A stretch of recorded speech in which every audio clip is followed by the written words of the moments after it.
সবাইকে শুভ সন্ধ্যা। আজকের ভোরের আলো নিউজে প্রথমেই থাকছে শিরোনাম। স্বৈরাচার পালিয়ে গেলেও প্রেতাত্মারা রয়ে গেছে তারেক রহমান। হঠাৎ করে বেড়ে গেছে ছিনতাই, রাজধানীতে ছিনতাইকারীদের চাপাতির কোপে যুবকের কবজি বিচ্ছিন্ন। মিথ্যা মামলা প্রত্যাহারের দাবিতে মানববন্ধন। সঙ্গীতশিল্পী ফরিদা পারভিন গুরুতর অসুস্থ, নেওয়া হয়েছে আইসিইউতে। অসুস্থ সাবিনা ইয়াসমিন এখন কেমন আছেন?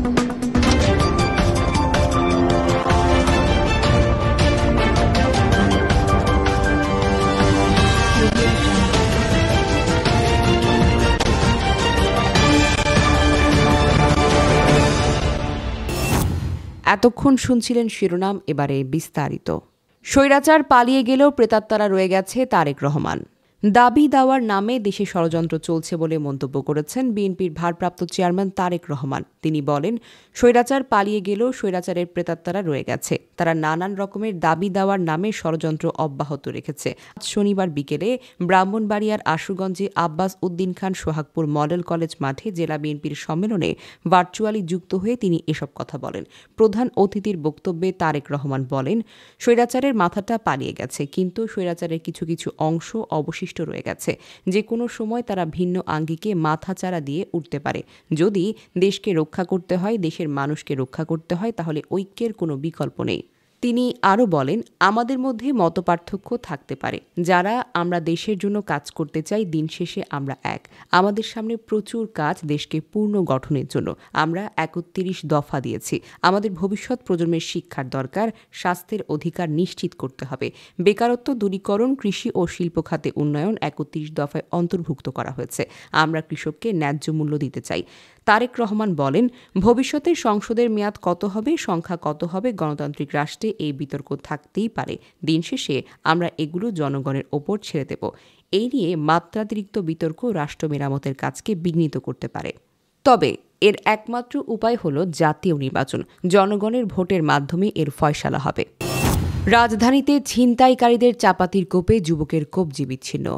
রাজধানীতে হঠাৎ করে বেড়ে গেছে ছিনতাই। হাতিরঝিল, মগবাজার, বাংলা মোটর, রাজধানীর বিভিন্ন জায়গায় মানুষ ছিনতাইয়ের শিকার হচ্ছেন। সর্বস্ব হারিয়ে নিজের জীবনটাও পড়ছে এখন হুমকির মুখে। প্রশাসন অনেকটাই যেন নীরব ভূমিকা পালন করছেন। রাজধানীর আদপরে দিন দুপুরে ছিনতাইকারীদের চাপাতির কোপে এক ব্যক্তির হাতের কবজি বিচ্ছিন্ন হয়ে যায়। এরপর তার কাছ থেকে টাকা, মুঠোফোন ছিনিয়ে নেওয়া হয়। এই ব্যক্তির নাম সুমন শেখ। গুরুতর অবস্থায় তাকে ঢাকা মেডিকেল কলেজ হাসপাতালে ভর্তি করা হয়েছে। হাসপাতালে চিকিৎসাধীন সুমন শেখ ভোরের আলোকে বলেন, আদাবর ১০ নম্বর রোডের এক আত্মীয়ের বাসায় গিয়েছিলেন তিনি। সেখান থেকে বেলা ২টার দিকে বের হয়ে হেঁটে বাসায় যাচ্ছিলেন। যাওয়ার সময় বালুর মাঠ এলাকায় পৌঁছালে ৪ থেকে ৫ জন ছিনতাইকারীরা তার পথ রোধ করে। এক পর্যায়ে তার পকেট থেকে টাকা এবং মুঠোফোন কেড়ে নিতে চায়। এ নিয়ে ছিনতাইকারীদের সঙ্গে ধস্তাধস্তি হয়। এক পর্যায়ে তিনি দৌড় দিলে ছিনতাইকারীরা পেছন থেকে চাপাতা দিয়ে কোপ দেয়। এতে তার বা হাত থেকে কবজি বিচ্ছিন্ন হয়ে গেলে তিনি মাটিতে লুটিয়ে পড়েন। তখন ছিনতাইকারীরা তার কাছ থেকে ১৫,০০০ টাকা এবং একটি মুঠোফোন ছিনিয়ে নেয়। সুমন শেখ মিরপুর ১ নম্বর এলাকায় আছেন।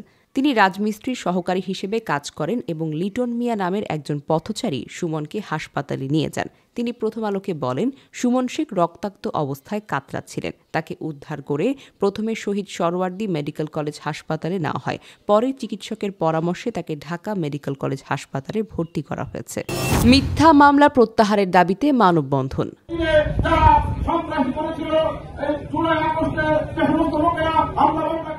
সন্ত্রাসী, চাঁদাবাজ ও মিথ্যা মামলা বাণিজ্যের সঙ্গে জড়িতদের প্রকাশ্যে মদুতে সারা দেশে বিএনপি ও জামায়াতের অসংখ্য নেতাকর্মী ও নিরপরাধ অরাজনৈতিক ব্যক্তিদের বিরুদ্ধে ষড়যন্ত্রমূলক মিথ্যা মামলা প্রত্যাহার এবং জুলাই আগস্ট নিরীহ ছাত্র জনতার উপর হামলা, হত্যাযজ্ঞের সাথে জড়িত প্রকৃত অপরাধীদের শাস্তির দাবিতে মানববন্ধন করেছেন।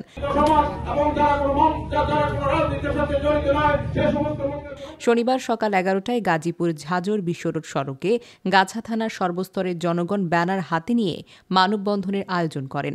এলাকাবাসীর দাবি, একটি চক্র জুলাই আন্দোলনে নিহত ছাত্রদের নাম ভাঙিয়ে মামলা দিয়ে বাণিজ্য করে যাচ্ছে। এই চক্রটিকে আইনের আওতায় আনার দাবি করেন।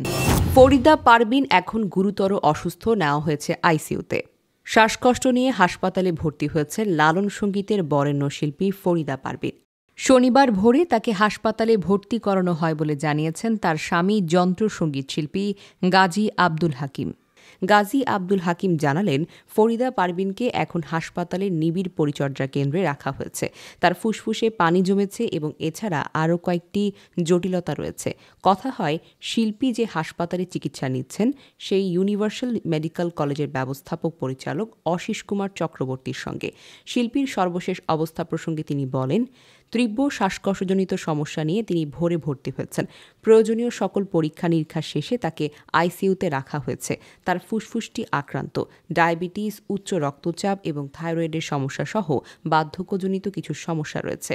বর্তমানে বক্ষব্যাধি এবং কিডনি এবং ক্রিটিক্যাল কেয়ার বিশেষজ্ঞের তত্ত্বাবধানে আছেন তিনি। তার অবস্থা কিছুটা জটিল। আমরা ডায়ালাইসিসের পরামর্শ দিয়েছি। সাবিনা ইয়াসমিন কেমন আছেন?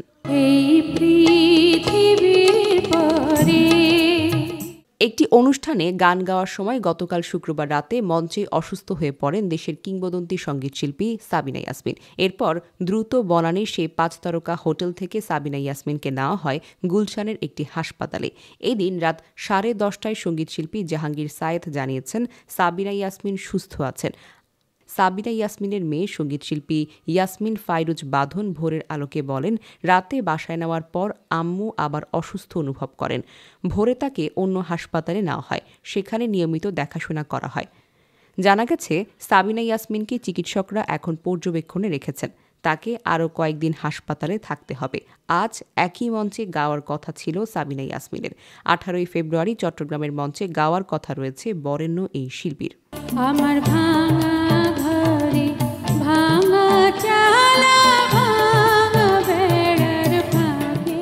তবে হাসপাতালে ভর্তি থাকা এবং চিকিৎসকের পরামর্শে আপাতত কোনো অনুষ্ঠানে গাওয়া হবে না, এমনটাই জানিয়েছেন ইয়াসমিন ফাইরুজ বাঁধন।